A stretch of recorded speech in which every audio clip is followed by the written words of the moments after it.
प्रिय विद्यार्थियों, एक बार फिर से स्वागत है आप सभी का हमारे YouTube चैनल हिंदी ज्ञान पर। इस वीडियो के माध्यम से हम प्रतिदर्श प्रश्न पत्र 2021-22 यानी मॉडल पेपर जो 2021-22 का बोर्ड की तरफ से प्राप्त हुआ है, इसके हल को इस वीडियो के माध्यम से साझा कर रहे हैं। इस वीडियो में हम सिर्फ बहुविकल्पीय प्रश्नों को देखेंगे। इसके बाद जो भी वीडियो आएगा वो क्लास 12 के संपूर्ण मॉडल पेपर का हल होगा। तो आज हम सामान्य हिंदी का मॉडल पेपर देख रहे हैं। साहित्यिक हिंदी वाले भी विद्यार्थी इस मॉडल पेपर को अवश्य देख लें, क्योंकि जो प्रश्न है इसी प्रकार के प्रश्न साहित्यिक हिंदी वालों के लिए भी आते हैं। आइए देखते हैं मॉडल पेपर के माध्यम से बोर्ड का जो प्रश्न पत्र होता है किस प्रकार का होता है, ये चीज़ें आप समझ लेते हैं। देखिए बोर्ड पेपर में भी दिया गया होता है कि समय 3 घंटे 15 मिनट यानी 3 घंटे 15 मिनट का प्रश्न पत्र आपका होता है। पूर्णांक 100 अंक, क्योंकि आप जानते हैं कि क्लास 12 में हिंदी में किसी प्रकार का प्रैक्टिकल नहीं होता, यानी आंतरिक मूल्यांकन के लिए कोई अंक निर्धारित नहीं है, इसलिए पूर्णांक 100 अंक का होता है। अब देखिए खंड क में आपसे बहुविकल्पीय प्रश्न पूछे जाते हैं, जो कि 5 प्रश्न गद्य साहित्य के इतिहास से संबंधित होते हैं और 5 प्रश्न पद्य साहित्य के इतिहास से संबंधित होते हैं। तो आज वो 10 प्रश्नों का हल हम इस वीडियो के माध्यम से जानेंगे। देखिए पहला प्रश्न दिया गया है कि शिक्षा का उद्देश्य निबंध के लेखक कौन है?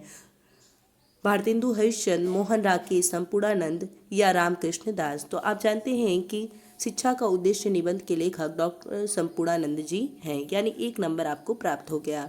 शिक्षा का उद्देश्य निबंध के लेखक संपूर्णानंद जी हैं। अगला प्रश्न दिया गया है कि लल्लू लाल की रचना है सुख सागर, प्रेम सागर, परीक्षा गुरु या रानी केतकी की कहानी। तो आप जानते हैं कि लल्लू लाल की रचना प्रेम सागर है। पर्दा कहानी के लेखक कौन है? प्रेमचंद, अमरकांत, जयशंकर या यशपाल जी। तो यशपाल जी जो हैं वो पर्दा कहानी के लेखक हैं, यानी आपका विकल्प चौथा सही है। अगला प्रश्न दिया गया है कि आवारा मसीहा के रचनाकार कौन है? तो आप जानते हैं ये बहुत ही इंपॉर्टेंट प्रश्न है। आवारा मसीहा की अगर विधा पूछी जाती है तो आप लिखेंगे जीवनी, और यह किसकी रचना है? तो यह विष्णु प्रभाकर की रचना है, अर्थात पहला विकल्प आपका सही है। अगला प्रश्न दिया गया है कि बाणभट्ट की आत्मकथा के लेखक कौन है? तो बाणभट्ट की आत्मकथा के लेखक हजारी प्रसाद द्विवेदी जी हैं, यानी आपका चौथा विकल्प सही है।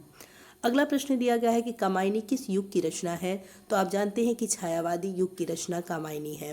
अब देखिए यह प्रश्न एक बार इस प्रकार भी पूछा जा चुका है कि कामायनी में कितने सर्ग है? तो आप जानते हैं कि 15 सर्ग में यह विभाजित है। और यह रचना किसकी है? तो जयशंकर प्रसाद की यह रचना है। कामायनी से लिया गया एक सर्ग आपने पढ़ा भी है अपने पाठ्य पुस्तक के माध्यम से। तो कामायनी 15 सर्ग में विभाजित है। अगर इसमें कामायनी कितने सर्ग में विभाजित है? तो 15 सर्ग में विभाजित है। और अगर मान लीजिए कि प्रथम सर्ग का नाम पूछ लिया जाता है तो प्रथम सर्ग जो है वह चिंता है। ठीक है। मगर प्रश्न इसमें पूछा गया कि कामायनी किस युग की रचना है? तो छायावादी युग की रचना, यानी विकल्प जो दूसरा है आपका वो विकल्प सही है। अगला प्रश्न दिया गया है निम्न कवियों में कौन प्रगतिवादी युग का है? अग्रदास, तुलसीदास या नंददास या रामधारी सिंह दिनकर। तो आप जानते हैं कि निम्न कवियों में से प्रगतिवादी युग के कवि रामधारी सिंह दिनकर हैं, यानी आपका चौथा विकल्प सही है। तार सप्तक का प्रकाशन वर्ष क्या है? तो तार सप्तक का प्रकाशन वर्ष 1943 ईस्वी है। अब देखिए अगर आपसे दूसरा तार सप्तक का प्रकाशन वर्ष पूछा जाता तो 1943 में आप +8 को ऐड कर देते तो आपका क्या होता है कि दूसरा तार सप्तक का प्रकाशन वर्ष मिल जाता, यानी 1951। अगर आपसे पूछा जाता है कि तीसरा तार सप्तक का प्रकाशन वर्ष लिखिए तो आप 1951 में फिर से 8 को ऐड कर देते तो आपका आ जाता 1959, यानी आपका तीसरा तार सप्तक का प्रकाशन वर्ष हो जाता। अगर चौथा पूछता तो चौथा में आपको 8 न ऐड करके आपको ऐड करना होता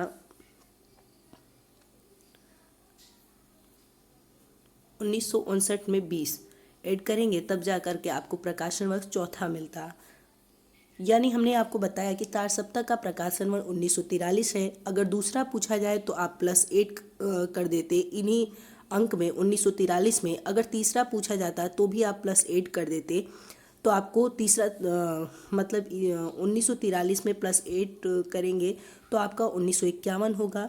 और फिर उसके बाद +8 करेंगे तो तीसरा तार सप्तक प्रकाशन वर्ष आपको ज्ञात होगा 1959। अगर 1959 में 20 ऐड कर देंगे तो 1979। आपको प्राप्त हो जाएगा चौथा तार सप्तक का प्रकाशन वर्ष। तो इन चीज़ों को आप याद रखेंगे। अगला देखिए प्रश्न दिया गया है कि द्विवेदी युग की रचना नहीं है। तो द्विवेदी युग की जो रचना है प्रिय प्रवास, साकेत, भारत भारती है। बाकी कामायनी आपने अभी थोड़ी देर पहले ही देखा कि छायावादी युग की है।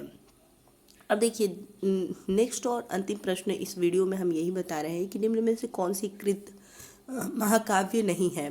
तो कृत मतलब कृति होना चाहिए, रचना। निम्न में से कौन सी रचना महाकाव्य नहीं है। रामचरितमानस तुलसीदास का महाकाव्य है। साकेत मैथिली शरण गुप्त का महाकाव्य है। पद्मावत मलिक मोहम्मद जायसी का महाकाव्य है। तो जो नहीं है वह है मामा, यानी आपका चौथा विकल्प सही होगा, क्योंकि इसमें पूछा गया है निम्न में से कौन सी कृति महाकाव्य नहीं है। तो आप चौथा ऑप्शन टिक करेंगे कि मामा जो है वो महाकाव्य नहीं है। तो आज के लिए इतना ही। फिर से हम आगे जुड़ेंगे तो हम इन तमाम जो भी प्रश्न आपके मॉडल पेपर में आए हैं संपूर्ण प्रश्न पत्र को हल करवाएंगे। तब तक के लिए धन्यवाद। जय हिंद, महादेव। घर रहिए, सुरक्षित रहिए। अगर आपको किसी प्रकार की दिक्कत आती है तो आप हमें कमेंट सेक्शन के माध्यम से अपने प्रश्न और जो भी आपकी जिज्ञासा पूर्ण प्रश्न है उसे डाल सकते हैं कमेंट बॉक्स में। हम आपको अविलंब उत्तर देने की कोशिश करेंगे।